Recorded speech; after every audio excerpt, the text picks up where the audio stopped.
Olá, seja bem-vindo a mais uma aula dessa maratona de videoaulas sobre a Semana de Arte Moderna no Brasil. Vamos falar agora sobre Ousas de Andrade. Iniciaremos falando um pouco sobre a sua biografia. Bom, José Ousas de Souza Andrade nasceu em São Paulo no dia 11 de janeiro de 1890. Ele se formou em Direito, mas ingressou na carreira de jornalista. Ele era escritor, ensaísta, jornalista, dramaturgo e muitas outras profissões no meio literário e artístico.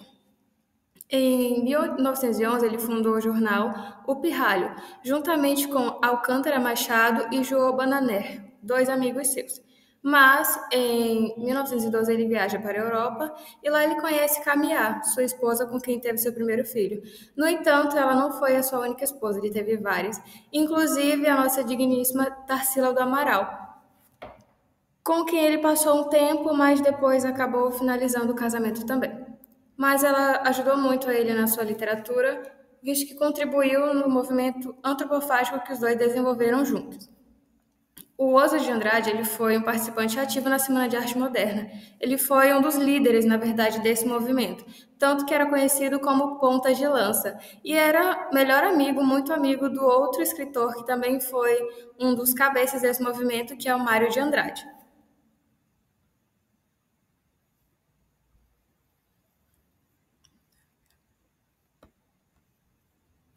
Bom, o Oswald de Andrade ele foi influenciado, levemente pelo futurismo italiano. Quando ele viaja para a Europa, ele tem contato com essas vanguardas europeias e apesar dele dizer que ele não é um futurista nato, original, ele assimilou muito dessa cultura para si e influenciou muito na criação de suas obras.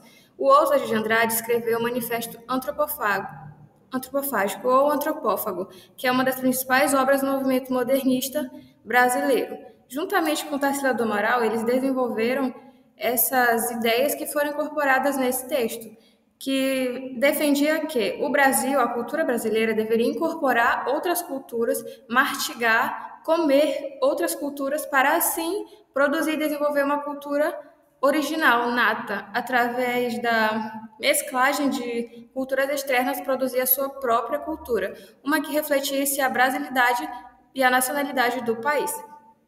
Como eu já falei, ele foi casado com Tarsila do Amaral e eles se casaram em 1926.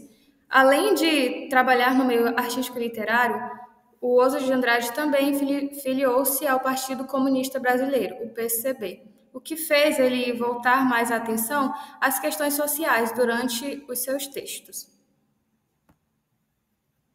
Algumas de suas obras principais são Manifesto do Pau-Brasil, um livro de poesias, um texto, na verdade, onde ele defende que o Brasil deveria focar no seu passado e no seu presente para poder, assim, construir a sua literatura, a sua cultura, baseada na sua brasilidade, na sua originalidade, algo que refletisse o que o Brasil realmente é. E no Manifesto Antropófago, que foi publicado em 1928, é exatamente aquela ideia que eu já havia mencionado antes, em que ele defendia que o homem deveria comer, mastigar a cultura que vem de fora, mas não se apossar daquilo. Na verdade, ele deveria se apossar só o que fosse necessário para que ele construísse a própria literatura, a sua própria arte, a sua própria cultura. O Abaparu, ele é um quadro, uma obra, na verdade, que Tarsila do Amaral pintou e deu de presente para Oswald de Andrade. E ele é importantíssimo porque ele faz parte dessa obra. E, não ironicamente, Abaporu significa, literalmente, o homem que come.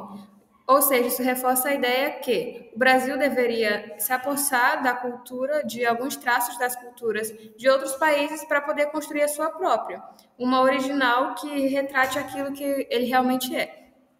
Dentre outras obras, como peças teatrais, dramaturgias e tudo mais, temos a obra O Homem e o Cavalo, que foi feita para o teatro em 1934. Temos também romance que ele escreveu, Marco Zero, tem o Manifesto da Marcha das Utopias, tem também duas edições que foram póstumas, que é Poesias Reunidas e Telefonemas Crônicas.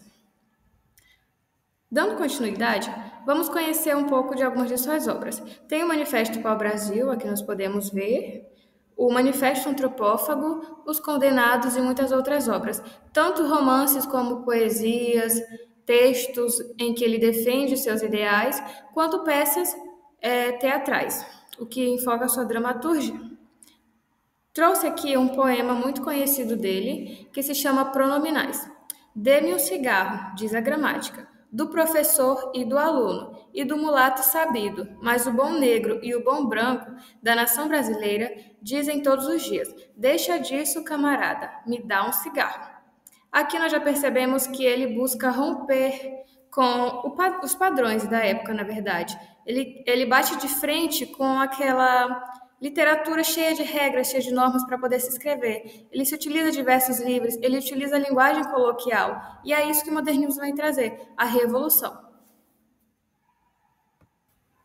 Bom, isso é o que nós conhecemos hoje sobre Oswald de Andrade, mas busque sempre se aprofundar na cultura brasileira, que é riquíssima, principalmente na parte modernista.